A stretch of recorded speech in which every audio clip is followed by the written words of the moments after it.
Baik, kakak-kakak semuanya, terima kasih yang sudah bergabung dengan tepat waktu. Kita mulai saja, Kak, untuk kegiatan tatap maya yang ke-7 ini. Mari kita mulai dengan dipersilakan berdoa sesuai dengan agamanya masing-masing. Berdoa mulai.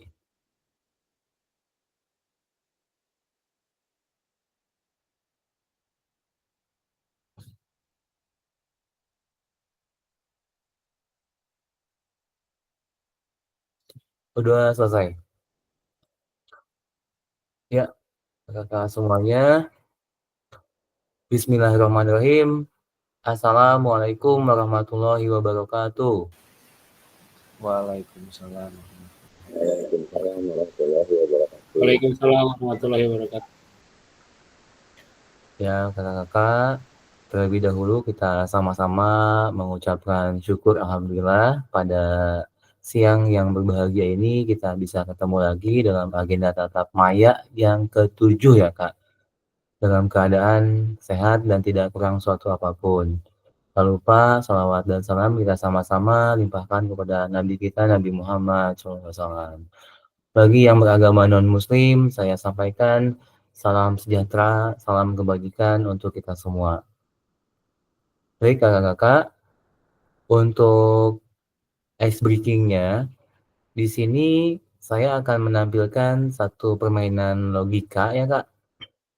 Mungkin ini juga bisa kakak sajikan di kelas apabila ada waktunya kegiatan di kelas. Ya, ini bisa disajikan. Saya hanya berbagi saja dan kita akan coba juga untuk permainan logika.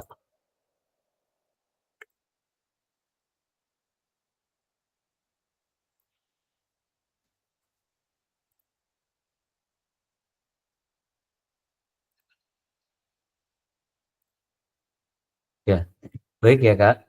Di sini ada ketentuannya bahwa ada 3 pendeta dan juga 3 kanibal. Nah, tugasnya ketiga pendeta ini dan ketiga kanibal ini harus menyeberangi sungai ya sampai ke seberang menggunakan perahu. Dan perahu ini untuk kapasitas 2 penumpang. Yang tentunya ada ketentuan khusus di mana kanibal ini akan memakan si pendeta. Bagaimana caranya supaya kanibal ini ya tidak makan pendeta dan pendeta ataupun kanibal bisa ke tiga-tiganya pendeta dan ketiga kanibal ini bisa menyeberangi sungai ini. Begitu ya Kak untuk ketentuannya. Baik, untuk ice breaking ini saya tunjuk yang pertama mencoba yaitu Kanugi. Cek Kanugi. Iya Kak.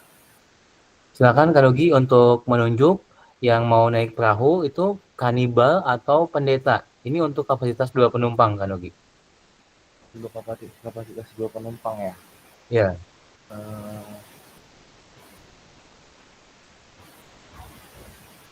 Bentar Kak, belum nemu nih.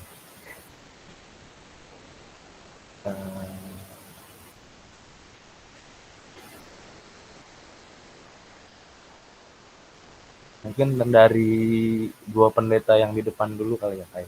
2 pendeta yang di depan ya. Oke ya, kita coba ya. Iya coba. Oke, go ya. Iya.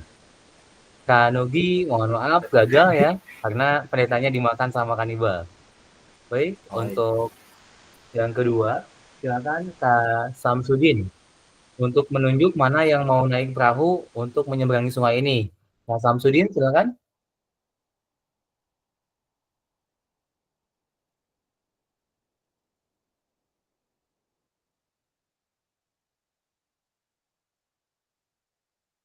Kak Samsudin, Yang silakan. kanibal dulu. Kanibal.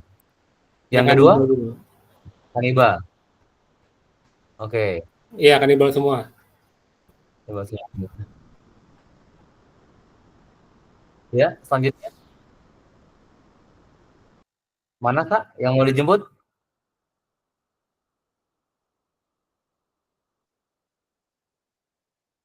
Mana Kak yang mau dijemput? Pendeta. Pendeta. Begini Kak. Iya, pendeta. Siap ya. Kayak jaringan ini. Iya, ternyata Kak Samsudin juga masih gagal. Baik, selanjutnya satu lagi ya untuk mencoba ice breaking ini, yaitu Kak Muhammad Rijal. Silakan Kak Muhammad Rijal untuk menunjuk pendeta atau kaniba yang naik perahunya.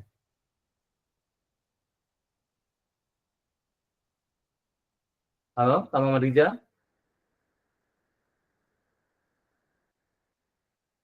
Oke, diganti Kak Fahrul Fauji. Silakan untuk memecahkan game logika ini. Maaf Kak, ini gamenya harus diapain? Harus selamatin atau gimana? Iya, intinya ketiga pendeta ini Kak, sama ketiga kaniba ini mesti menyeberangi sungai ini Kak. Mesti pindah ke sini. Ya. Tapi kalau misalnya udah nyebrang, nanti dia makan juga apa itu masih kanibal? Jangan sampai si pendeta ini kemakan Kak. Oke, coba Kalau kita ini kuncinya ya, 2:1. Jika 2:1 ini akan dimakan si pendetanya. Oke, sekarang kanibal dulu deh, berangkat. Kanibal dulu ya, semua kanibal. Ya, dua-duanya ya.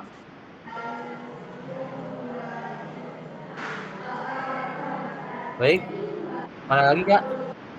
Kanibal lagi. Kanibal lagi nih.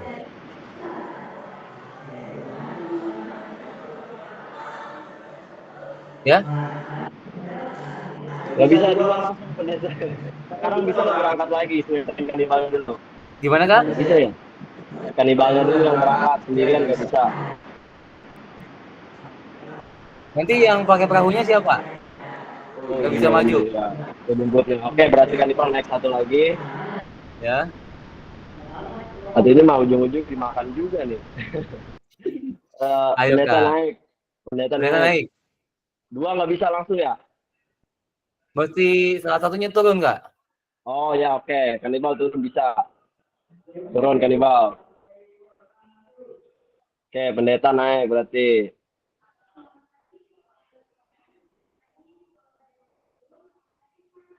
Oke, balik lagi.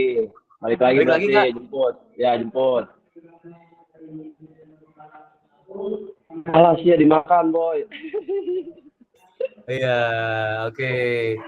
Baik Kak, untuk game ini kita coba selesaikan sama-sama ya Kak ya, supaya ada kesimpulannya. Intinya permainan ini bisa Kakak sajikan di kelas juga sebagai ice breaking ya. Silakan Kak. Intinya kuncinya ini ya Kak, 2:1. Jangan sampai pendetanya itu 1, kanibalnya 2 atau 3-2. Atau ya intinya harus ada selisih atau sama. Jangan sampai itu maaf ada kesalahan. Bukan begitu maksudnya. Nah, saya juga kadang lupa ini. Jadi kita akan coba supaya bisa disajikan di kelas ya, bagaimana pemecahannya. Intinya ketiga-tiganya ini mesti nyebrang semua. Ya. Tadi Kak Fahrul ya udah sampai sini ya tahapannya. Nah, di sini bisa begini Kak. Ini aman. Nah, ini ya tadi saya udah nyampe situ. Belum. Nah, kalau ini aman. Nah.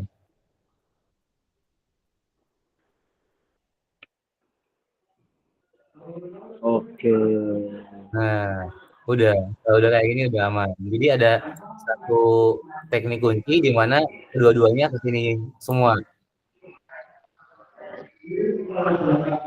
Nah. Oke. Ya, itulah Kak explain-nya. Bravo. Ya, itu disajikan di kelas ya.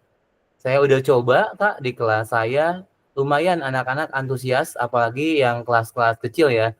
Kalau di SMP untuk kelas 7 ya atau kelas 8 itu masih semangat ya untuk menyelesaikan game logika tersebut dan antusias. Apalagi kalau misalkan dipecahinnya secara kelompok. Jadi untuk maju memecahkan game itu 5-5 atau kelompok ya, itu semuanya saling kerjasama. Ada juga yang saling menyalahkan. Ya pas dimakan, wah gagal ya, yang gagal misalkan ya harus nyanyi atau joget ya gitu lah konsekuensinya. Gitu Kak, itu untuk ice breaking-nya. Baik ya, untuk tatap maya yang ke-7 ini, ya saya mau mengingatkan bahwa untuk agenda tatap maya, yaitu saya akan infokan ya bahwa di tatap maya yang ke-7 ini ya, kita akan lihat sama-sama. Nah, kita sudah memasuki tatap maya yang ke-7 di tanggal 28, yang ini ya Kak ya, tentang kuatkan pemahaman modul 1.5, itu 2JP ya. Jadi yang hijau-hijau ini tatap maya yang sudah kita lalui dan tinggal sisanya. Semuanya ada 19 ya Kak ya untuk tatap maya. Jadi tidak terasa nanti tinggal 12 lagi. Nah, kemudian yang putih-putih ini yaitu yang Kakak itu membuka LMS pribadi atau di sininya asinkron ya untuk menyelesaikan ya apabila ada esai atau mengupload tugas ya itu ya. Ini ada ya yang putih-putih ini untuk diselesaikan, dibaca-baca, apabila ada tugas silakan diselesaikan, diupload. Itu Kak. Kak, untuk tanggal 29, 30 sampai tanggal 2 ya, itu kegiatannya belajar mandiri dan nanti akan ketemu lagi di tatap maya yang ke-8 itu tanggal 3 ya, Kak, ya. Nah, itu semuanya ya mudah-mudahan bisa terselesaikan sampai selesai, sampai ya tuntas ya, Kak, ya. Ya ini mudah-mudahan Kakak semua tetap diberikan kesehatan untuk menyelesaikan PKG PJOK ini. Baik, untuk agenda kita di Tatap Maya 7, ini slide-nya saya tampilkan. Ini udah pendahuluan tadi, salam. Kemudian saya mengingatkan bahwa kesepakatan bersama, menyalakan kamera, mematikan mikrofon, hadir seutuhnya, menghargai waktu bersama, memaksimalkan fitur chat, raise hand sebelum bertanya, gangguan teknis adalah hal yang wajar. Nah, kemudian ini, halo Bapak Ibu, Kakak-kakak, tujuan sesi kita kali ini adalah yang ke-1, peserta dapat memahami 3 karakteristik utama kurikulum Merdeka serta keterkaitannya dengan prinsip pemikiran Ki Hajar Dewantara. Nah, mungkin itu yang akan ditanyakan teman-teman kita yang tidak mengikuti PKG PJOK. Wah, bagaimana PKG PJOK? Apa membahas kurikulum Merdeka? Ya, jawabannya iya. Kemudian yang kedua, peserta mampu memahami pengembangan kurikulum PJOK.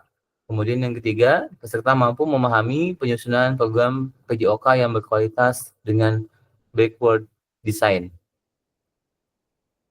Nah, ini agenda sesi kita. Yang ke-1, backward design. Yang kedua, pengembangan kurikulum PJOK.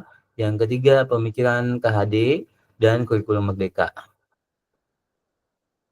Baik, untuk aktivitas 1, di sini backward design dalam pengembangan kurikulum PJOK. Menurut kakak-kakak, ini ada skala 1 sampai 10 ya. Kira-kira seberapa dalam pemahaman kakak-kakak tentang kurikulum PJOK? Ya.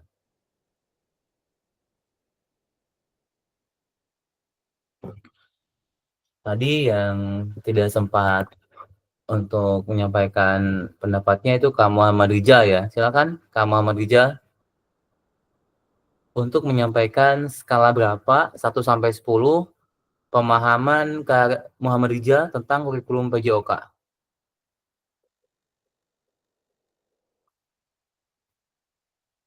Silakan Kak Muhammad Rijal. Halo. Ya. Ya. Penerapan kurikulum yang saat ini atau yang 2013? Kurikulum PJOK Kak, yang saat ini. saat ini kurikulum merdeka berarti ya. Saya rasa sih sangat bagus ya, terutama yang kemarin kita bahas keadilan gender lah ya. Yaitu yang kita dulu secara ortodoks kalau dulu terlalu berfokus pada hasil tampilan gitu kan. Sekarang pembelajaran jadi lebih beragam, menurut saya lebih bagus ini sekarang, dan memang lebih adil jadi prosesnya juga lebih menyenangkan dan menyeluruh sih. Itu sih tanggapan saya Kak. Skalanya 1 sampai 10, Kak Rizal berapa? Halo. 9. 9, ya. Ya, baik, Kak Muhammad Rizal, terima kasih untuk pendapatnya. Jadi untuk skala seberapa pahamnya tentang kurikulum PJOK itu Kak Muhammad Rizal 9 ya. Baik, terima kasih Kak Muhammad Rizal. Nah, kemudian di sini apa tujuan adanya pelajaran PJOK di sekolah? Nah, di sini silakan kakak-kakak untuk menuliskan di kolom chat ya. Apa tujuan dari adanya pelajaran PJOK di sekolah?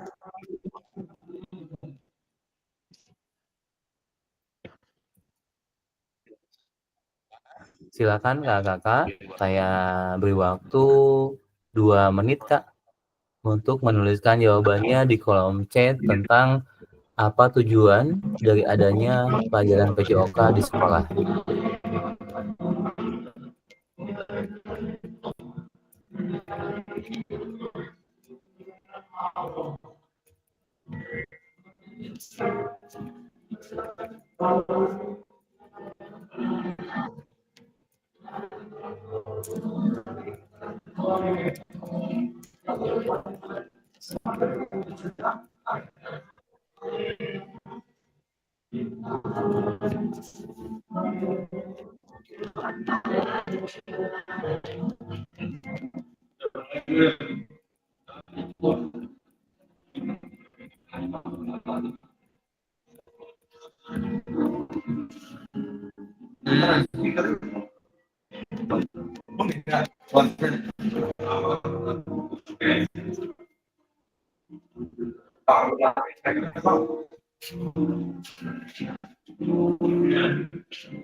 Mana nih jauh.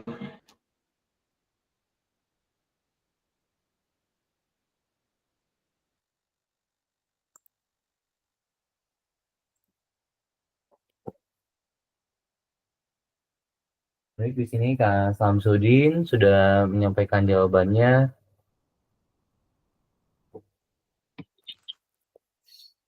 Bahwa tujuannya adalah untuk mengembangkan diri siswa secara keseluruhan, pembentukan karakter disiplin dan pantang menyerah, sama Marija Kanugi, meningkatkan kesadaran tentang pentingnya gaya hidup sehat. Baik, yang lainnya.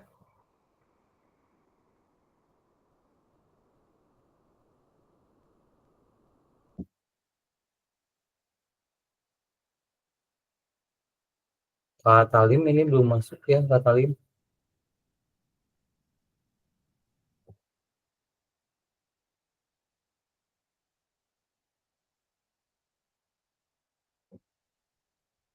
Kak Farouk Fauji di sini mengembangkan siswa secara keseluruhan melalui kegiatan jasmani, bukan hanya mengembangkan fisik saja, melainkan juga mengembangkan mental, sosial, emosional, intelektual, dan kesehatan secara keseluruhan.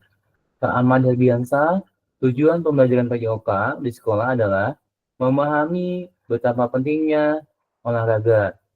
Kemudian Kak Raden Hedi, tujuan pelajaran PJOK di sekolah yaitu untuk memberikan pengenalan dan pemahaman termasuk manfaat olahraga di fisik siswi itu sendiri. Ya, baik Kakak, terima kasih untuk pendapatnya tentang tujuan adanya pelajaran PJOK di sekolah. Yang mana kita juga tahu sama-sama bahwa di SMK kelas 12 ya Kak ya? Di SMK kelas 12 itu sudah tidak disampaikan lagi ya pelajaran PJOK? Ya, bukan begitu ya Pak Ahmad Ridiansa ya yang di SMK di sini ya? Ya, untuk di SMK udah enggak ada. Jadi cuma kelas 10, 11 ya Kak ya? Betul. Itu pun hanya yang di kelas 11-nya 2 JP, yang kelas 10-nya 3 JP. Oh iya. Nah itu ya, itu agak gimana ya kita sebagai orang PJOK ya menyikapi hal itu yang sebelumnya padahal ada ya di SMK. Kasihan Iya. juga sih kan apa tidak hanya akademik saja, anak juga butuh refreshing untuk kegiatan PJOK ya.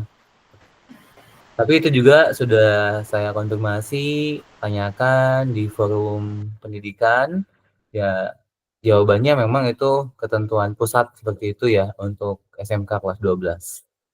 Jadi tidak bisa menjelaskan detail tentang alasannya, hanya dikembalikan kepada aturan bahwa kelas 12 SMK mungkin harus fokus kepada ujian-ujian di SMK-nya.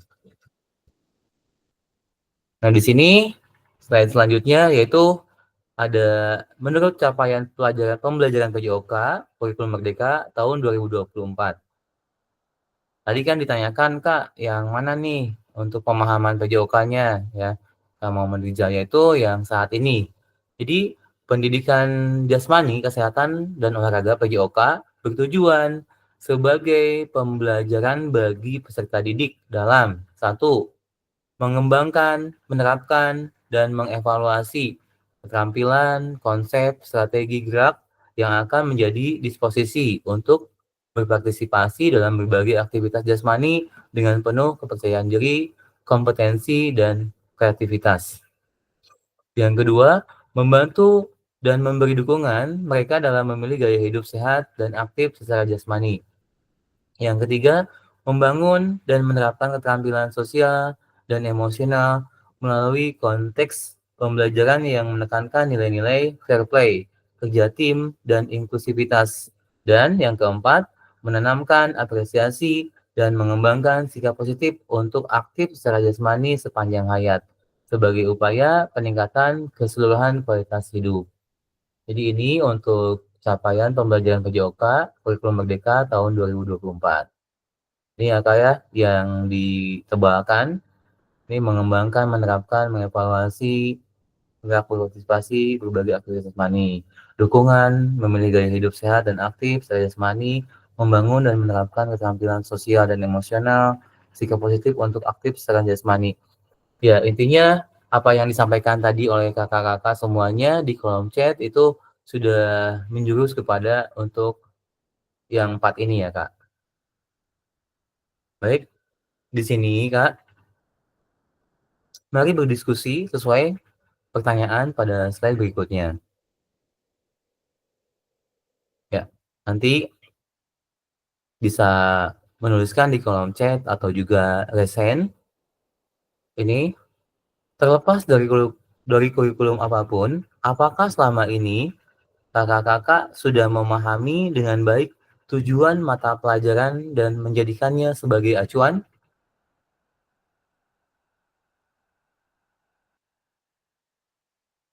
Ya, jadi Kak silakan apabila mau menyampaikan langsung bisa raise hand ataupun menuliskan di kolom chat. Ini ya, terlepas dari kurikulum apapun, apakah selama ini kakak-kakak sudah memahami dengan baik tujuan mata pelajaran dan menjadikannya sebagai acuan?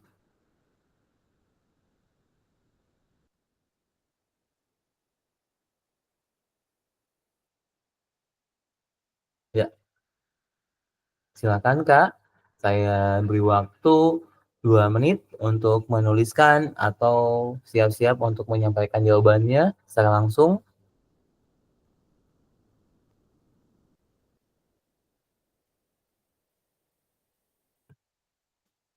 Saya juga mohon izin Kak, mau bawa casan dulu Kak, ini lowbat ternyata.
Baik, saya coba cek untuk jawabannya Kak.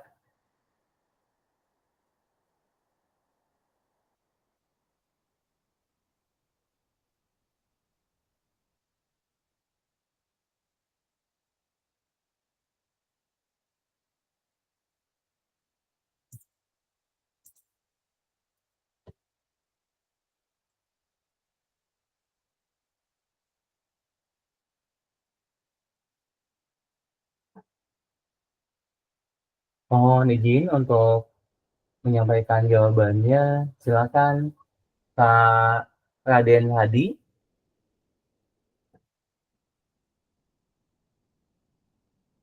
Kak Raden Hadi bisa menyampaikan pendapatnya, Kak?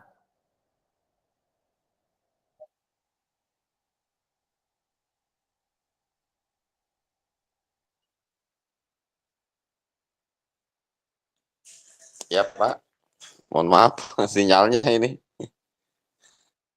Oh iya, nggak apa-apa. Silakan, Kak, untuk menyampaikan pendapatnya, Kak, mengenai slide ini. Terlepas Apakah selama ini Kakak sudah memahami dengan baik tujuan mata pelajaran dan menjadikannya sebagai acuan? sudah ya, Sudah, Kak? ya sudah. Ya. Setelah Jika sudah, setelah gimana, Kak? ya mohon maaf, setelah saya simpulkan dari apa tujuan utama mata pelajaran PJOK diterapkan di sekolah. Tadi kan sudah kita bahas sama-sama ya, dari situ Betul.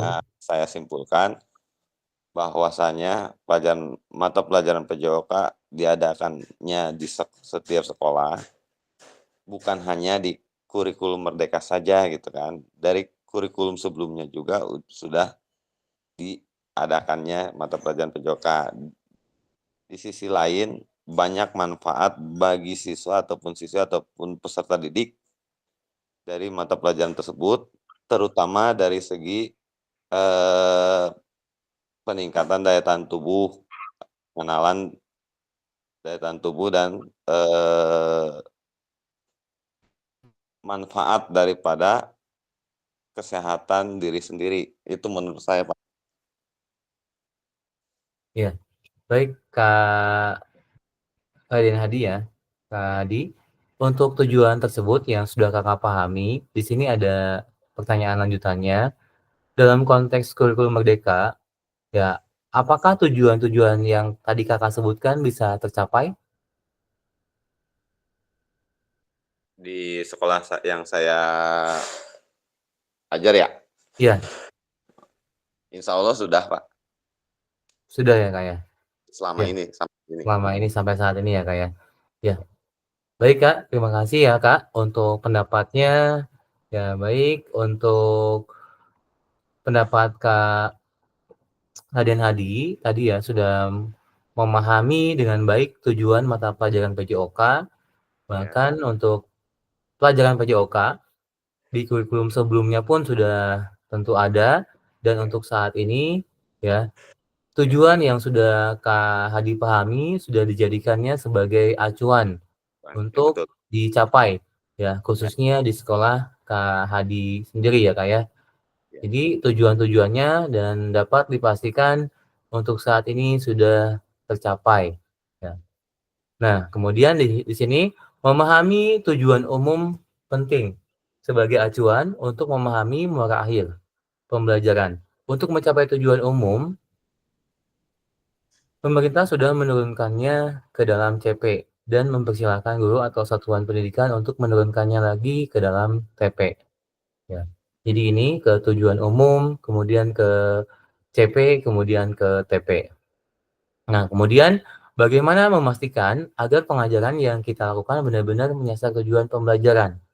Karena seringkali pengajaran langsung fokus pada materi atau aktivitas apa yang harus dilakukan murid. Kemudian di sini proses backward design dalam pengembangan kurikulum secara umum melalui 3 tahap di bawah ini, yaitu mengidentifikasi capaian pembelajaran, kedua, menentukan metode penilaian, dan yang ketiga, merencanakan pengalaman belajar dan strategi pembelajaran.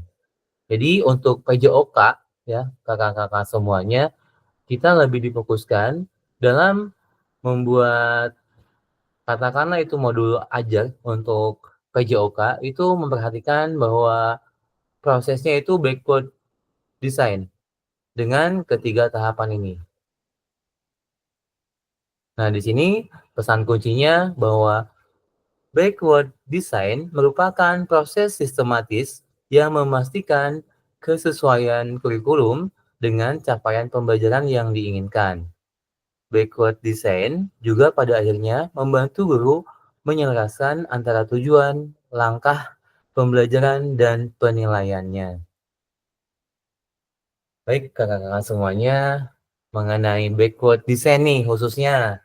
Jadi PJOK ini tadi kan Kak Hadi juga sudah menyampaikan pendapatnya bahwa pengajarannya itu ada tujuan-tujuannya dan tujuan tersebut sudah dicapai. Nah, di sini dihubungkan dengan strateginya, yaitu ketika pembuatan perencanaan pembelajaran yaitu menggunakan backward design. Baik, Kak Samsudin, mohon menyampaikan pendapatnya. Bagaimana yang Kak Samsudin sudah mungkin eksplorasi di LMS tentang backward design disesuaikan dengan apa pengaplikasiannya nanti di sekolah Kak Samsudin. Silakan Kak untuk menyampaikan pendapatnya, Kak Samsudin.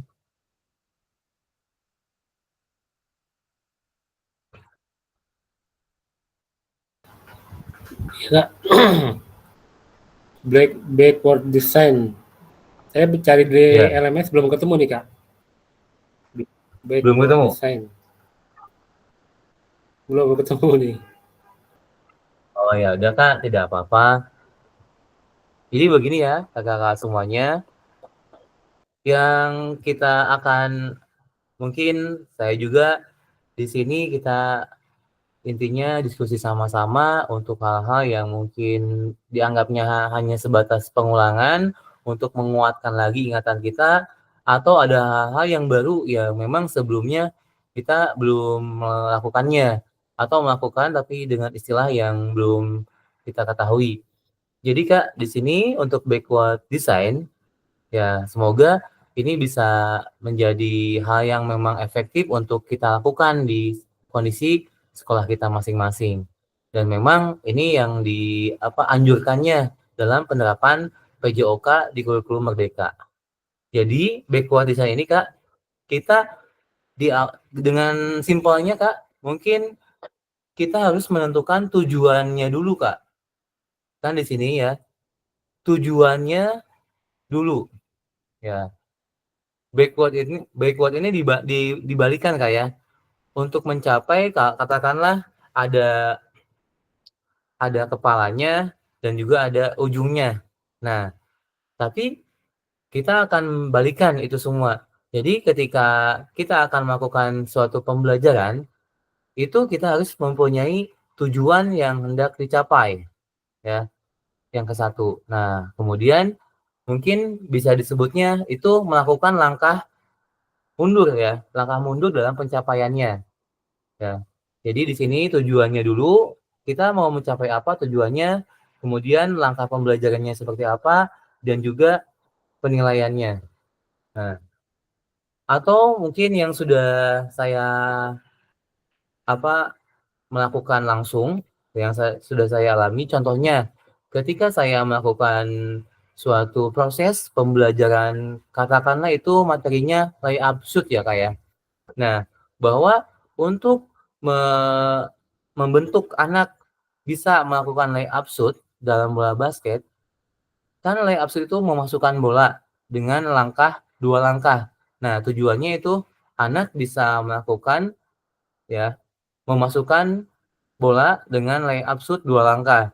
Nah, katakan harusnya kan kalau misalkan tahapan yang biasa atau tahapan yang bukan backward design, mungkin saya akan menyampaikannya untuk tahap demi tahapnya itu langkahnya dulu, kemudian baru memasukkannya. Nah, tapi ketika dibalik bisa saja, jadi memasukkannya dulu baru melangkahnya. Jadi anak itu diajarkan tidak langkahnya dulu, tapi diajarkannya memasukkannya dulu. Jadi bagaimana anak memasukkan di awal, kemudian yang selanjutnya bagaimana anak melangkahnya. Nah, sehingga nanti di akhirnya, di tujuannya itu anak bisa melangkah sambil memasukkan. Nah, itu jadi suatu proses yang bisa dikatakan tujuannya dulu untuk dicapai, kemudian bagaimana langkahnya.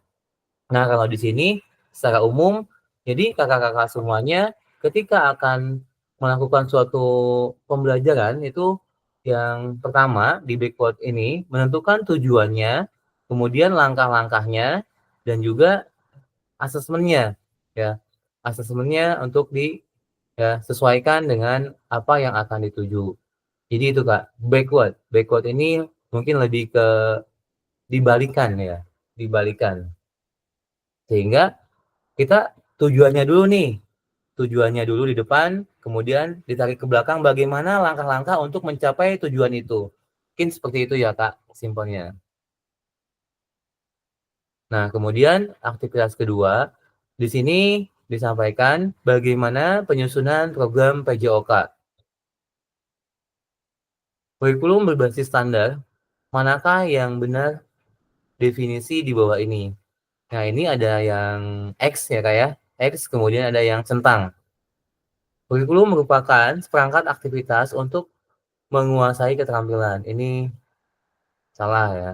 Buku teks peserta didik dapat dikatakan adalah suatu kurikulum. Salah. Kemudian yang betul di sini tentang kurikulum adalah suatu standar untuk mengetahui apa yang peserta didik harus pelajari meliputi keterampilan, pengetahuan, dan sikap. Nah, maka tadi juga dalam langkah-langkah pembelajaran dan asesmennya ini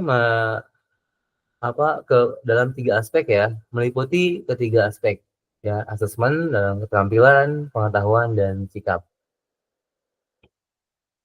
Kemudian komponen kurikulum pada satuan pendidikan pelaksana kurikulum merdeka itu 1. Struktur kurikulum, capaian pembelajaran, yang ketiga pembelajaran dan asesmen, yang keempat penggunaan perangkat ajar, yang kelima kurikulum satuan pendidikan.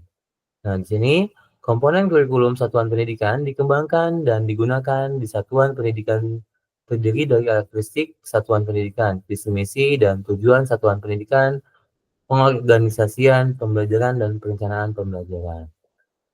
Ini Kak untuk kurikulum dalam pelaksanaan kurikulum merdeka. Maka kita mengetahui suatu hal yang mungkin harus dicoba untuk anjuran kurikulum PJOK di kurikulum merdeka, yaitu menggunakan backward design. Nah, kemudian mengapa kurikulum operasional berbeda antar satuan pendidikan? Nah, agar bermakna, kurikulum operasional satuan pendidikan dikembangkan sesuai dengan konteks dan kebutuhan peserta didik dan satuan pendidikannya. Ini bisa menjadi kabar gembira Bapak dan Ibu dapat menyusun program yang relevan dengan kultur gerak di mana peserta didik tinggal.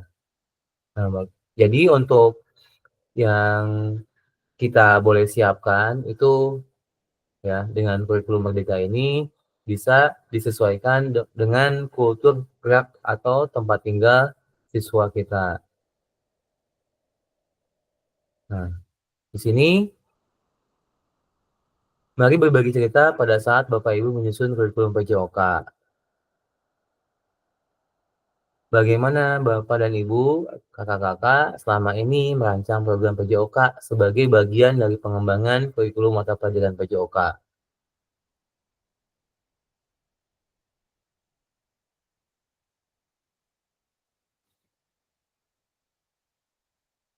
Ya, mohon izin Kak Ahmad Ardiansah. Di sini Kak, mohon disampaikan pendapatnya bagaimana pengalaman Kak Ahmad Ardiansah dalam merancang program PJOK. Silakan Kak Ahmad Ardiansah untuk menyampaikan pendapatnya, Kak. Ya, terima kasih Kak sebelumnya. Ya mungkin nggak banyak yang saya jelaskan kayak sebelumnya, sebelum masuk ke PKG ini, ya saya menyusun program PJOK sesuai dengan kurikulum Merdeka. Nah setelah memahami di PKG ini, baru ada apa ya istilahnya, terbukalah pemikiran saya untuk lebih ke memprioritaskan ke peserta didik atau ke kebutuhan peserta didik. Nah, itu baru gambaran sih Kak sebenarnya. Kalau selama ini saya terapkannya hanya sesuai dengan kurikulum Merdeka yang sebelum-sebelumnya. Itu yang sudah tadi Kakak jelaskan juga. Mungkin itu aja sih Kak. Iya, Kak Ahmad Ardiansah. Jadi untuk merancang program PJOK ini mungkin jangan sampai kita melakukan lagi yang namanya kebiasaan ya, kayak seperti ya karena memang bisa saja mengajar dengan tahun demi tahun itu silih bergantinya angkatan, maka kita juga akan ya mungkin ya mengajar sepak bola sudah paham bagaimana menyampaikan materi sepak bola. Yang mengajar bola voli, bola basket ataupun yang lainnya dengan hanya melakukan kebiasaan saja. Tapi dengan kita merancang, kemudian membuat suatu hal yang baru, bagaimana kita merefleksi dan memperbaiki kesalahan-kesalahan, nah itu Kak bagian yang penting.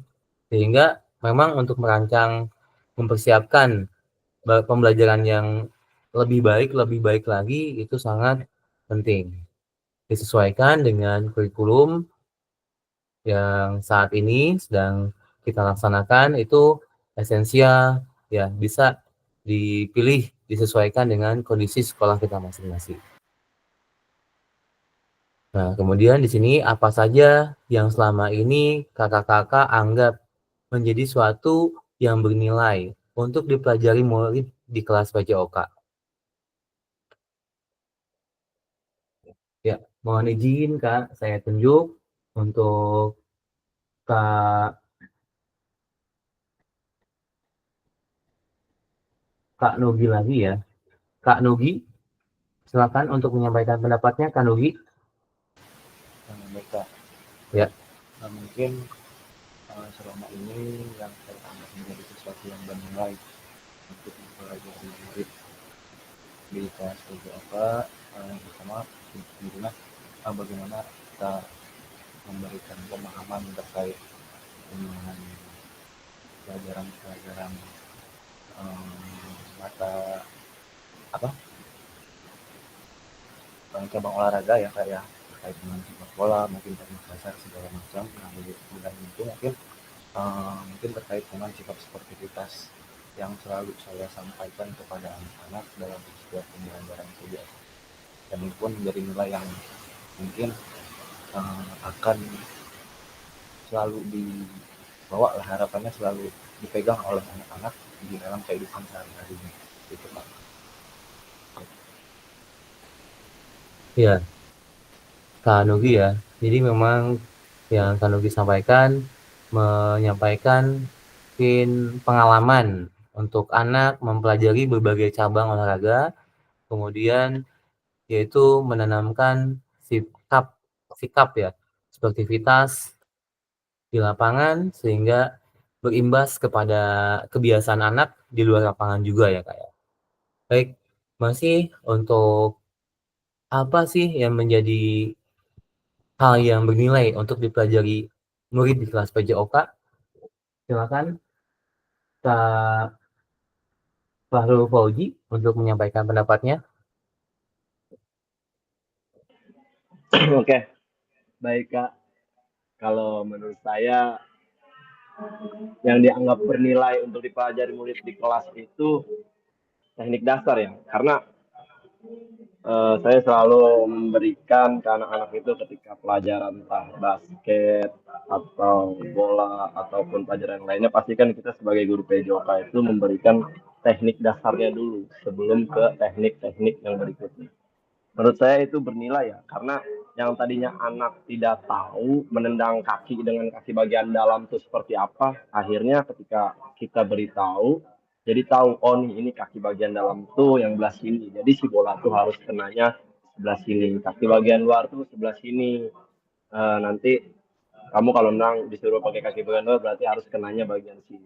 Nah, secara tidak langsung kan itu sangat bernilai ya menurut saya. Dan si anak pun ketika nanti sampai ke rumah atau sampai ke lingkungannya, ketika melihat temannya yang masih kurang bagus ketika menendang bola, kan secara tidak langsung dia bisa memberitahu, kata guru PJOK gue nih kalau nendang kaki bagian dalam tuh kenanya bagian sini bukan sebelah sini, makanya bolanya jadinya kayak gini, begitu kalau menurut saya. Terima kasih Kak. Iya, siap Kak Fahrul Fauzi untuk pendapatnya. Jadi menurut pendapat Kak Fahrul Fauzi bahwa hal yang bernilai untuk dipelajari di kelas PJOK yaitu tentang teknik dasar. Nah, di sini menyambung ya Kak ya, bahwa ada yang disebut itu handicapping habit Kak.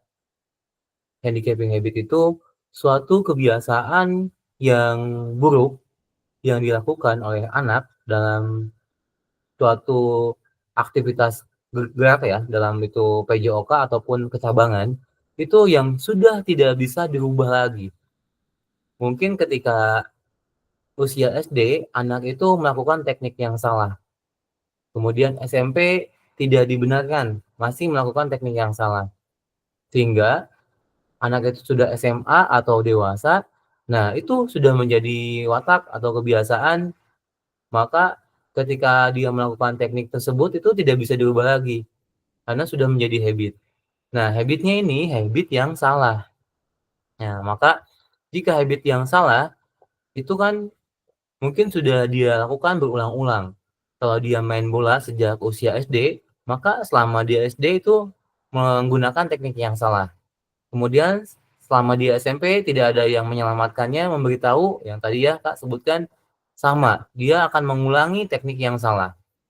Kemudian dia di SMA sama, dia udah menanamkan dalam tubuhnya, karena ketika PJOK itu bukan cuma otak saja yang memahami untuk dilakukan suatu gerakan yang bagus, yang efisien, ya, yang tenaganya sedikit, hasilnya maksimal. Nah, itu kan teknik ya disebutnya. Ketika anak itu sudah dewasa dan sudah tidak bisa dirubah lagi, dia akan sayang sekali dalam hal teknik yang salah itu sudah nggak bisa dirubah lagi karena sudah menjadi suatu watak kebiasaan yang susah.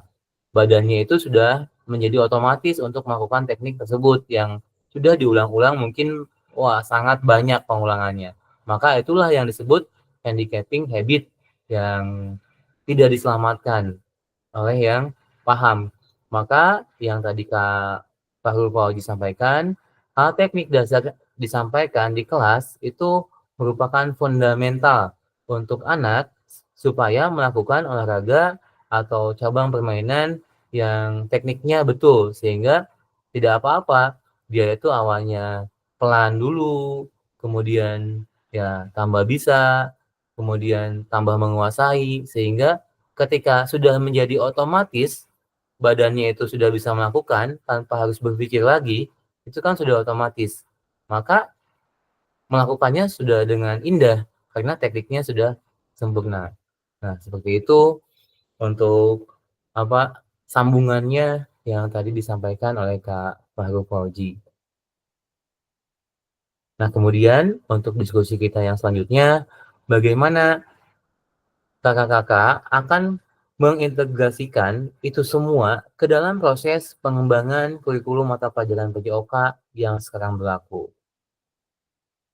Nah, bagaimana yang tadi sudah kita bahas, ya, bahwa apa sih yang penting untuk anak kuasai di kelas. Kemudian bagaimana sih merancang suatu program PJOK, ya. Kemudian yang ketiga di sini mengintegrasikan itu semua ke dalam kurikulum mata pelajaran PJOK yang sekarang berlaku. Nah, di sini ada 6 faktor yang mempengaruhi pengembangan program PJOK, yaitu yang ke-1, kebutuhan dan karakteristik peserta didik. Kemudian konteks masyarakat, yang ketiga waktu, yang keempat alokasi jam pelajaran, yang kelima cakupan dan tahapan, kemudian yang keenam teknologi. Baik, untuk aktivitas yang ketiga, nah kita di sini ada pembahasannya KHD, karakteristik utama kurikulum merdeka dan artikulasi KHD dalam pendidikan nasional. Nah, maka di sini sebagai ya pertanyaan pemantiknya, menurut Kakak, kata kunci apa yang berulang kali kita telah bahas dalam pengembangan kurikulum PJOK?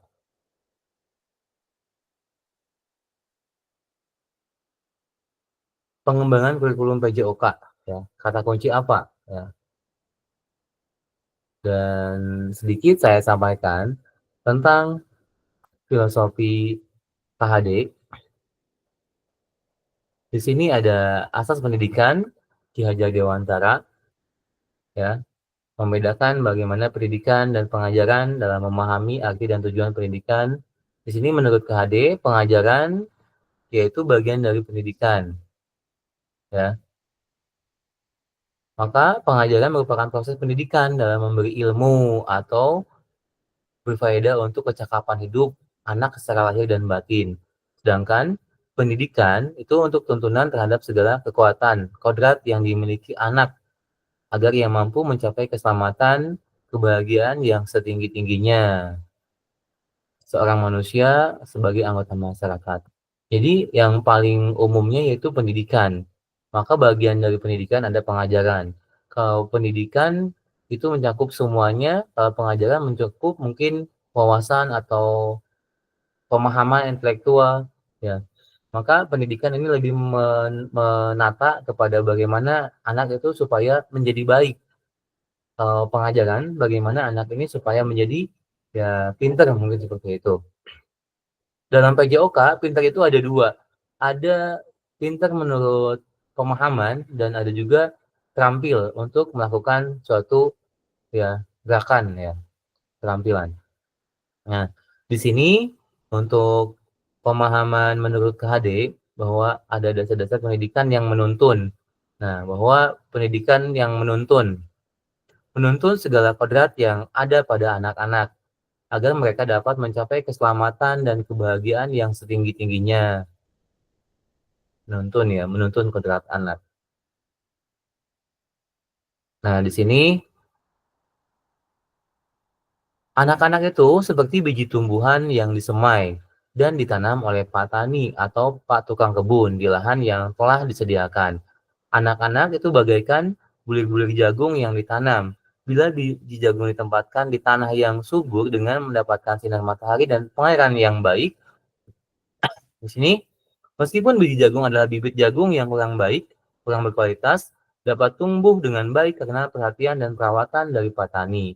Demikian sebaliknya, meski biji jagung itu disemai adalah bibit berkualitas baik, ya, namun tumbuh di lahan yang gersang dan tidak mendapatkan pengairan dan cahaya matahari serta tangan dingin petani, maka biji jagung itu mungkin tumbuh namun tidak akan optimal. Nah, di sini peran kita sebagai petani, ya, yang bukan hanya setelah disemai itu selesai, tapi bagaimana melakukan pengairan, memberikan pencahayaan yang baik untuk kebun jagung yang sudah disemai. Bagaimana merawat sehingga jagung itu menjadi tanaman yang ya hasilnya memuaskan. Maka dalam proses menuntun, nah di sini ya sebagai pamong, ya.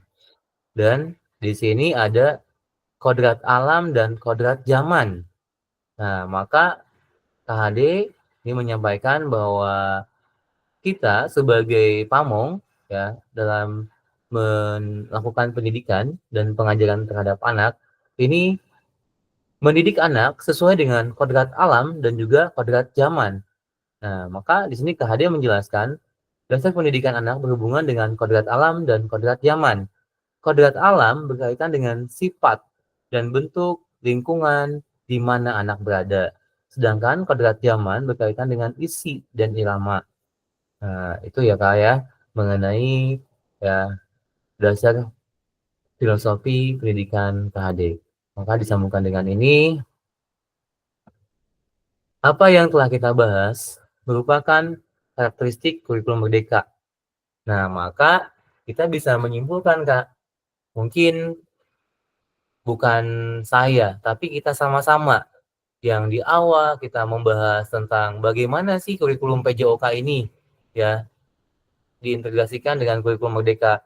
Maka mendekati akhir slide ini kita tambah spesifik lagi untuk karakteristik kurikulum merdeka, yaitu fokus pada materi esensial. Kemudian yang kedua, pengembangan kompetensi dan karakter. Kemudian yang ketiga, fleksibilitas pembelajaran. Nah, maka pembelajaran PJOK di kurikulum merdeka itu silakan untuk memperhatikan 3 hal ini. Maksudnya, untuk fokus pada materi esensial, di sini muatan yang paling diperlukan untuk mengembangkan kompetensi dan karakter peserta didik. Misalnya, Kak, untuk materi esensial, kita sudah menyiapkan di semester 1 ini ada 6 materi yang akan disampaikan. Nah, di semester 2 mungkin ada 7 materi yang akan disampaikan. Maka ketika disebutnya esensial, silakan kakak-kakak bisa menentukan mana yang paling penting untuk disampaikan. Sehingga yang menyambung dengan hal tadi, hal apa yang bernilai untuk anak pelajari di kelas. Tidak mesti disampaikan semuanya juga, tapi tidak maksimal. Dalam kurikulum merdeka, di sini lebih bisa dibahas secara spesifik mendalam tentang materi yang dipelajari. Jadi tidak hanya dibahas sekilas-sekilas, tapi banyak. Mungkin di kurikulum merdeka ini dengan kita diberi kebebasan untuk fokus pada materi esensial, ini tidak apa-apa materi yang kita sampaikan sedikit, tapi anak itu mungkin bagus ya pemahamannya dan juga penguasaan gerakannya. Nah, kemudian yang kedua yaitu pengembangan kompetensi dan karakter. Di sini pengembangan sosial, emosional, dan moral peserta didik. Nah, mungkin yang sudah kita biasa lakukan juga, tinggal kita perlu lebih memfokuskan saja bagaimana menciptakan suatu pembelajaran yang bisa meningkatkan kompetensi sosial. Misalkan dalam latihan berkelompok, kemudian emosional dalam pertandingan. Ada ya namanya sikap sportivitas yang tadi kakak sampaikan. Bagaimana saling menyemangati, bagaimana punya jiwa kompetitif. Kemudian moral peserta didik. Jadi di sini moral itu ya adab dulu, baru ilmu. Maka pendidikan itu lebih luas dibanding pengajaran. Kemudian yang ketiga, sini fleksibilitas pembelajaran. Kurikulum dapat disesuaikan dengan kebutuhan pengembangan kompetensi peserta didik. Karakteristik satuan pendidikan dan konteks lingkungan sosial budaya setempat. Jadi, silakan kakak-kakak diberikan kebebasan untuk membuat suatu perancangan pembelajaran sesuai dengan ini ya, konteks lingkungan sosial budaya setempat. Maka ketiga hal ini menjadi landasan bagaimana kita bisa menyajikan pembelajaran PJOK yang Merdeka. Yang tadi sesuai dengan konsep filosofi pendidikan dan pengajaran KHD bahwa mendidik anak ya sesuai dengan kodrat alam dan kodrat zaman dan berpihak kepada anak, yaitu menuntun untuk mencapai tujuannya secara maksimal. Nah, kemudian di sini mari kita diskusikan pemikiran KHD, Ki Hajar Dewantara secara lebih jauh dan mengaitkannya dengan karakteristik kurikulum Merdeka. Nah, di sini Ki Hajar KHD menggarisbawahi bahwa maksud pendidikan adalah menuntun segala kodrat yang ada pada anak-anak agar mereka dapat mencapai keselamatan dan kebahagiaan yang setinggi-tingginya, baik sebagai manusia maupun sebagai anggota masyarakat. Oleh sebab itu, pendidik itu hanya dapat menuntun tumbuh atau hidupnya kekuatan kodrat yang ada pada anak-anak agar dapat memperbaiki lakunya, bukan dasarnya, hidup dan tumbuhnya kekuatan kodrat anak. Ya, begitu Kak untuk menurut KHD tentang pendidikan, ya, bahwa maksud pendidikan. Maka boleh saya minta waktunya untuk kakak-kakak menyampaikan pengalamannya tentang pembelajaran PJOK di kelas masing-masing. Apakah sudah sesuai dengan pemikiran KHD? Ya, mohon izin di sini saya menunjuk Kak Samsudin untuk terlebih dahulu menyampaikan. Silakan Kak, bisa menyampaikan pengalamannya bagaimana melakukan suatu pengajaran PJOK ya, dihubungkan dengan dasar pemikiran KHD. Ya, baik Kak. Terima kasih atas waktunya. Di sini mengkaitkan pemikiran Ki Hajar Dewantara mengaitkan karakteristik kurikulum Merdeka. Yang saya tangkap di sini, saya menyikapinya masalah lokasi atau tempat tinggal, karakteristik penduduk sekitar, Kak. Jadi menyesuaikan kebiasaan-kebiasaan lokal yang bisa kita hubungkan dengan materi-materi pembelajaran yang akan kita sampaikan. Mungkin saya lebih fokus ke situnya, Kak. Makasih. Ya, baik Kak. Jadi yang tadi menjadi fokus di kurikulum Merdeka untuk PJOK bahwa apabila kita ditanya bagaimana mengenai PJOK di kurikulum Merdeka ini, itu sebetulnya kita dimudahkan untuk menentukan ya apa yang mau disampaikan ke anak. Ya, dan kita tidak ya istilahnya tergesa-gesa atau buru-buru untuk ganti kepada pelajaran yang lain yang memang belum disampaikan. Tapi kita boleh untuk lebih mendalami materi tersebut ya, yang memang satu fasilitas di sekolahnya hanya mungkin terbatas atau minim atau lingkungannya yang mendukung untuk melakukan aktivitas tersebut ya.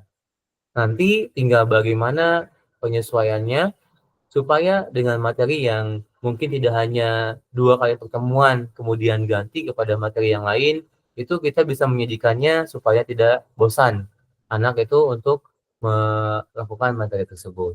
Nah, itu suatu kemudahan. Kalaupun kita mau ganti kepada materi yang lain, berarti kita sebutnya materi esensialnya itu ya tidak sedikit, mungkin banyak. Atau dari yang kita siapkan sebelumnya, bahwa materi yang akan disampaikan di semester 1 misalkan ada 7, kita menyampaikannya 6.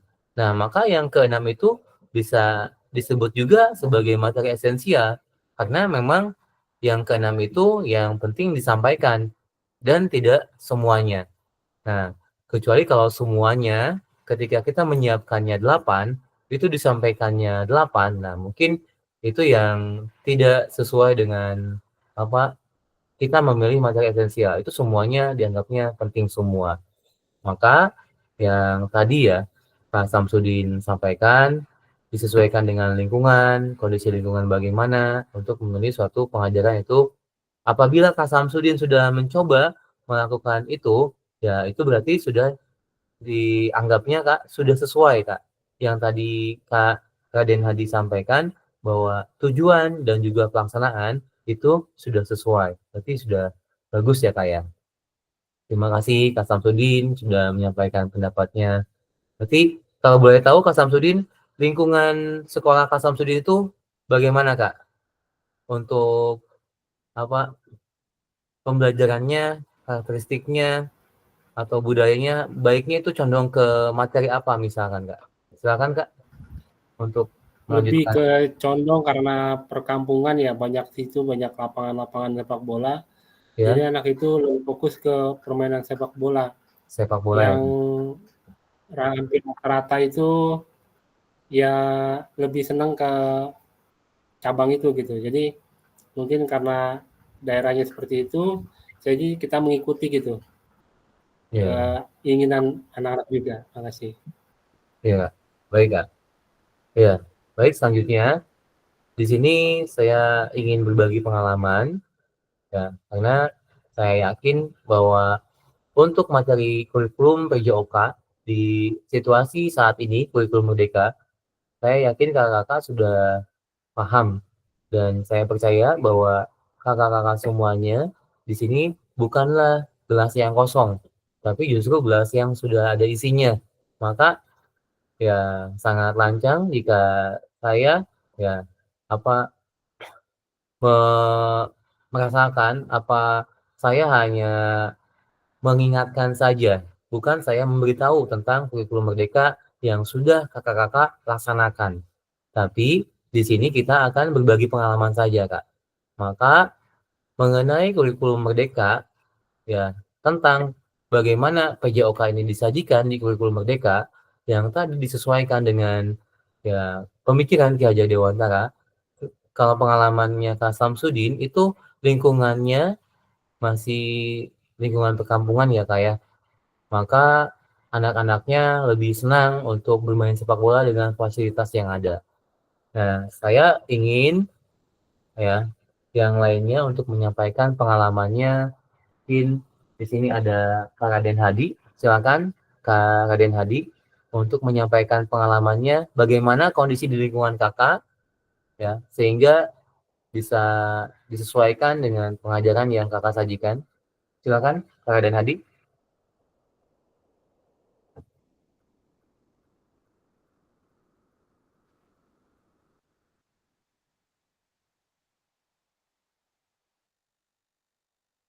Ya. Kak Raden Hadi silakan.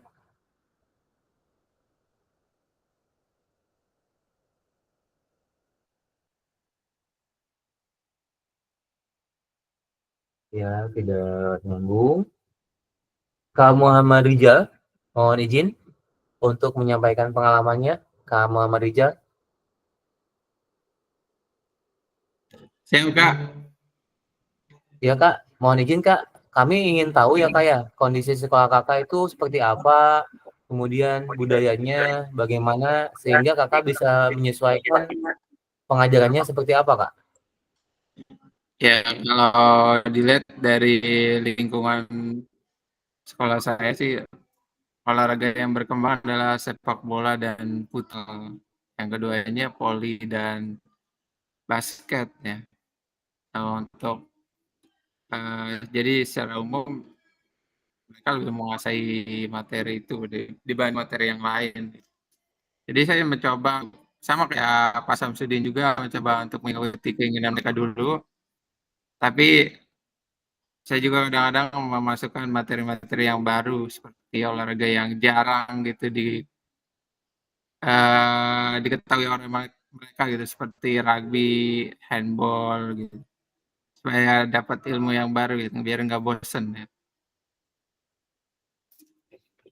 Oh jadi handball sudah disampaikan Kak, handball. Handball pernah saya sampaikan, rugby juga pernah. Rugby itu body contact-nya lumayan ya Kak ya? Iya, digabung cewek cowok atau bagaimana, Kak? cowok Laki-laki aja, perempuannya cowok. begitu? Cowok aja. aja sama kalau cowok aja, cewek aja karena kan riskan kan kalau rugby kan. Iya, betul betul. Ya dengan Kak peraturan Muhammad Riza, komunikasi juga. ini lingkungannya di perkotaan ya, Kak ya? Ya lumayan kota juga sih.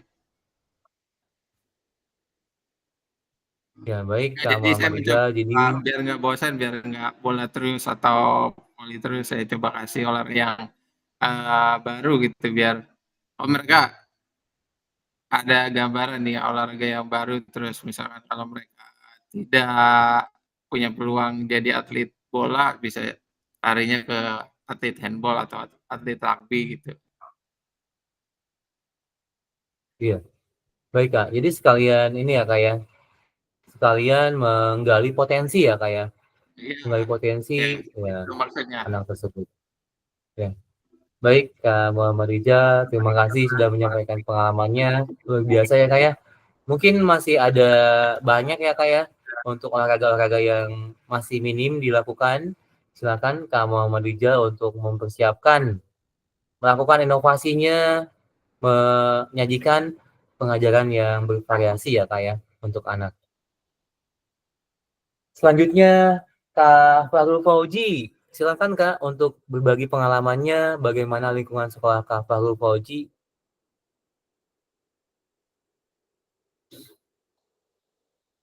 Ya, mohon izin Kak Fahrul Fauzi. Silakan. Ya, terima kasih Kak atas waktunya.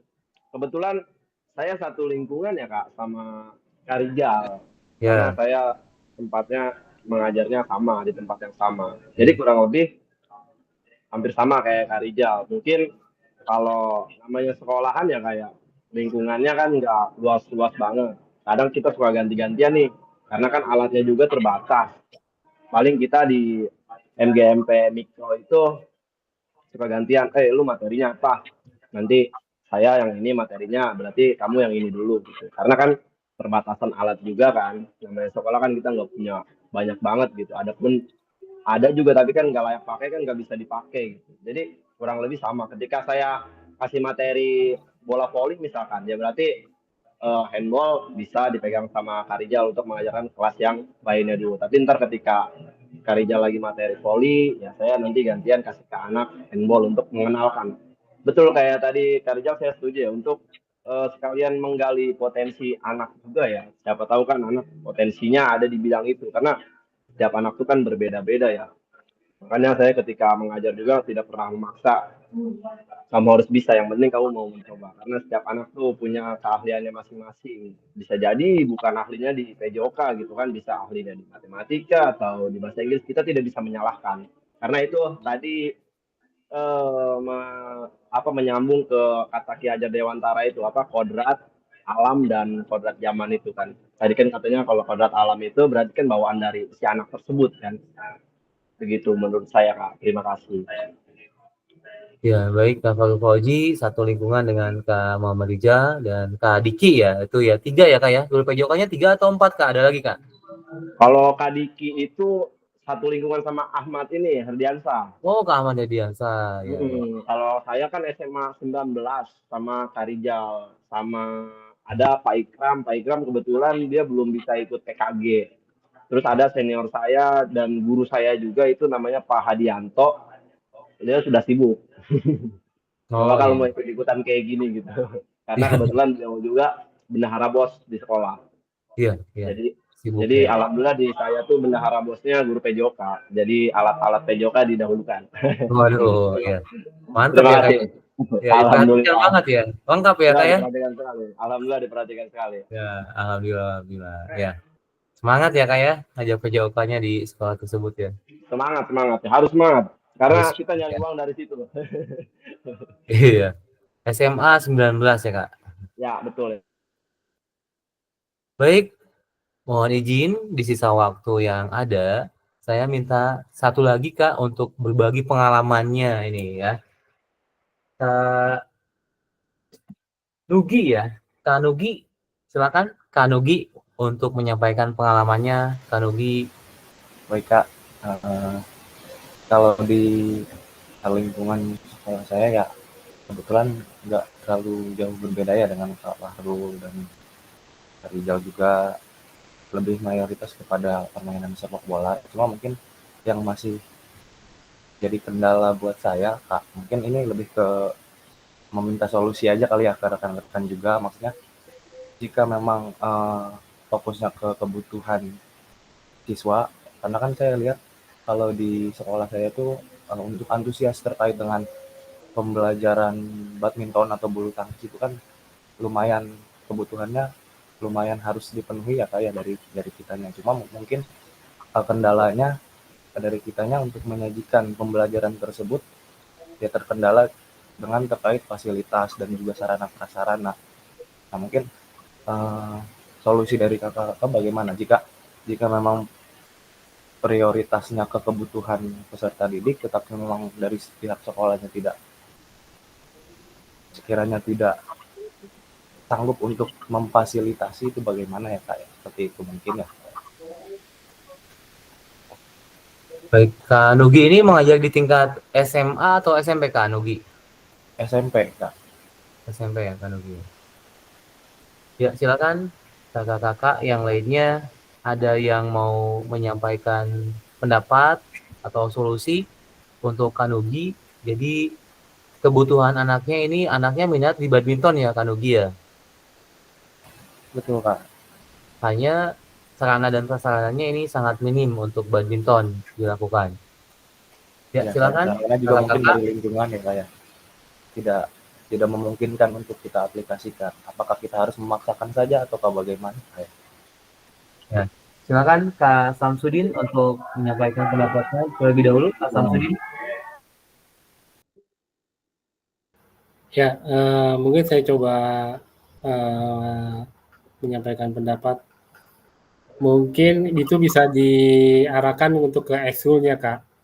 Jadi bagi yang berminat di situ, ada mungkin sekitar hanya 1 atau 2 orang, 5 orang lah, mungkin bisa diarahkan untuk ke ekskul kan Nugi.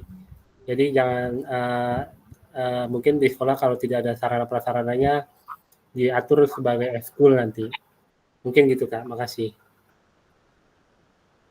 Ya, baik. Bagus sekali ya Kak Samsudin. Selanjutnya Kak Falul Fauzi, silakan menyampaikan pendapatnya Kak.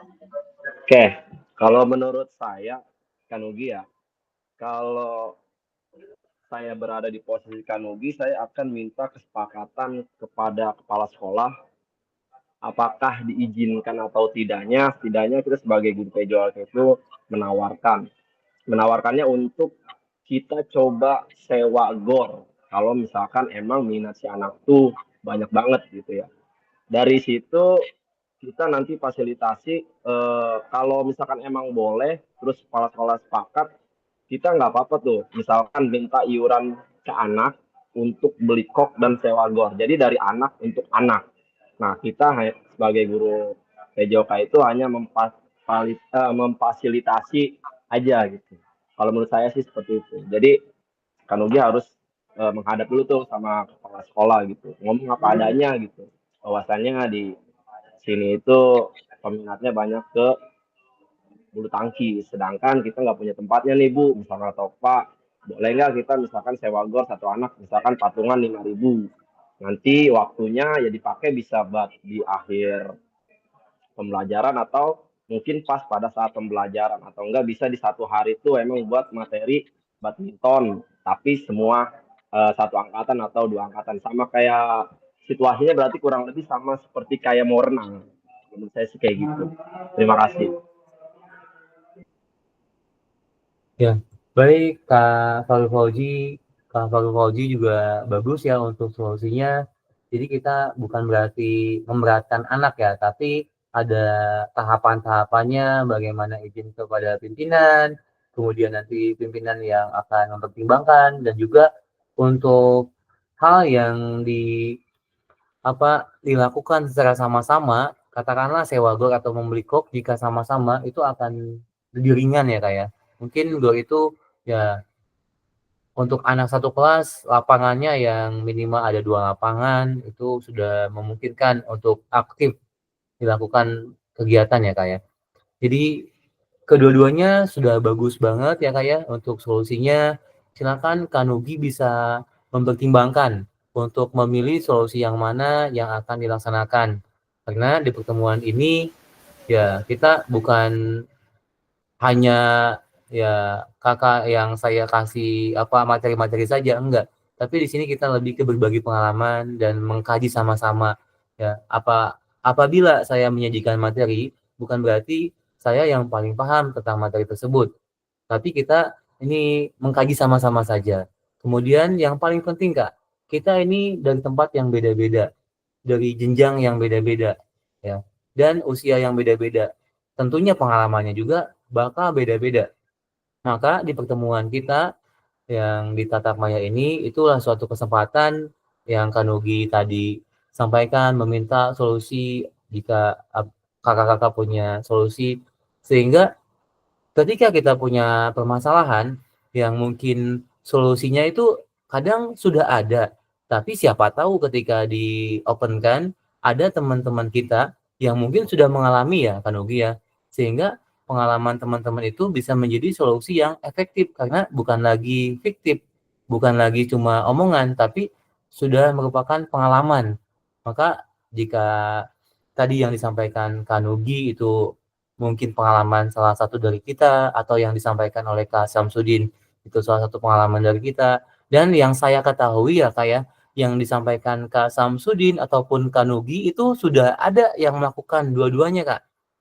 Kalau yang saya tahu ya Kak ya, di MGMP atau di guru saya, ini ada guru PJOK yang memasukkan anaknya bukan lagi ke eskul malah Kak Samsudin, tapi memasukkan anaknya ke klub. Jadi si guru PJOK itu langsung komunikasi dengan orang tuanya bahwa, "Pak, Bu, ini anaknya punya potensi di badminton, maka mohon dukungannya dari pihak orang tua dan sekolah juga siap membimbing untuk anaknya masuk klub." Nah, jadi kerjasama tersebut itu luar biasa, Kak Samsudin, menghasilkan anak itu menjadi atlet yang sangat bagus. Jadi ketika ada pertandingan yang mewakili gugus, itu udah nggak dari sekolah mana-mana lagi, Kak. Bahkan sekolah yang si bapak itu menitipkan anaknya di klub, itu selalu juara untuk ya pertandingan badminton. Itu yang tadi Kak Samsudin sampaikan, pendapat solusinya. Dan kalau yang Kak Fahrul Fauzi sampaikan, mungkin ya itu juga bisa dikatakan efektif jika gornya itu terjangkau ya, Kak Fahrul Fauzi. Mungkin sekolah Kak Nugi pastilah Kak untuk lapangan badminton itu sudah lumayan banyak ya Kak ya. Kalaupun Ya, Kak. jauh mungkin masih bisa dijangkau ya Kak ya. Ya, masih Anggaplah bisa. kayak menuju ke kolam ya Kak ya. Kayak menuju ke kolam, bahkan mungkin bisa lebih murah bayarannya ketika melakukan aktivitas badminton. Ya silakan Kak Nugi bisa dipertimbangkan solusi-solusi tadi, dan menurut saya itu tidak ada salahnya ya untuk dicoba. Kalau Kak Nugi butuh Siap, bantuan, terima kasih bilang aja Kak ke saya, Rizky, nggak Kak Fahrul, Kak Samsudin. Solusinya. Tuh, kalau Kak Nugi butuh bantuan tuh bisa dibantu tuh untuk asistennya Siap. tuh. Siap. Soalnya sekolahannya deket Kak, kebetulan sekolahnya deket. Nah, apalagi dekat tuh satu Ya, kecamatan. saya juga mantan pernah ngajar di tempat Kak Nugi juga gitu.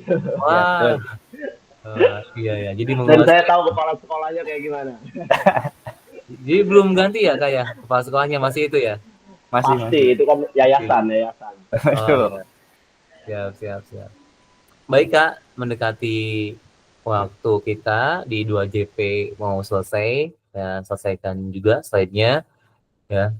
Atau memang sudah maka pada sesi kita hari ini kakak-kakak, satu, peserta dapat memahami 3 karakteristik utama kurikulum merdeka serta keterkaitannya dengan prinsip pemikiran Ki Hajar Dewantara yang tadi ya Kak ya, tentang materi esensial ya, yang 3 hal ini ya, fokus pada materi esensial, pengembangan kompetensi dan karakter, sosial, emosional, dan moral. Kemudian yang ketiganya, fleksibilitas pembelajaran. Nah, ini sebagai apa yang mesti kita tuju di sesi tatap maya ke-7 ini. Kemudian yang kedua, peserta mampu memahami pengembangan kurikulum PJOK. Yang ketiga, peserta mampu memahami penyusunan program PJOK yang berkualitas dengan backward design. Yang tadi ya Kak ya, tentang backward design, silakan kakak-kakak mencoba. Jadi apa nih yang mau dituju di materi ini? Kemudian bagaimana langkah-langkahnya? Bagaimana asesmennya? Itu ya Kak ya, pastilah saya sudah percaya kakak-kakak sudah pada ahli semuanya. Jadi cuma istilahnya saja backward design. Nah, terima kasih. Sudah selesai Kak untuk kajian kita di Tatap Maya yang ke-7 ini.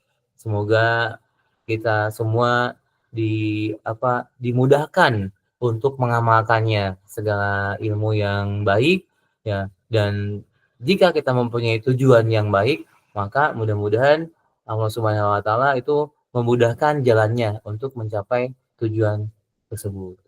Itu ya Kak yang bisa saya sajikan di Tatap Maya ke-7 ini, dan saya juga memohon maaf jika dalam penyampaian ada kesalahan. Terima kasih Kak atas kehadirannya. Jangan lupa tugas-tugasnya semangat ya diselesaikan tahap demi tahap. Jika tidak ada yang butuh kita diskusikan, kita tutup ya Kak ya untuk kajian Tatap Maya yang ke-7 ini. Mohon izin untuk open cam untuk dokumentasinya.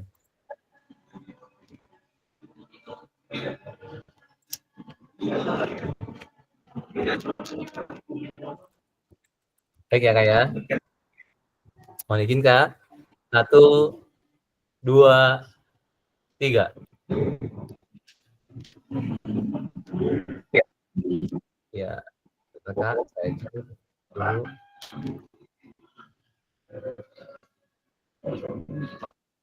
Oke Kak, sudah ada. Terima kasih Kak untuk pertemuan kita hari ini. Tetap jaga kesehatan, tetap semangat di PKG PJOK ini. Saya cukupkan sekian Kak. Wassalamualaikum warahmatullahi wabarakatuh. Waalaikumsalam. Ya, sampai ketemu Tatap Maya 8.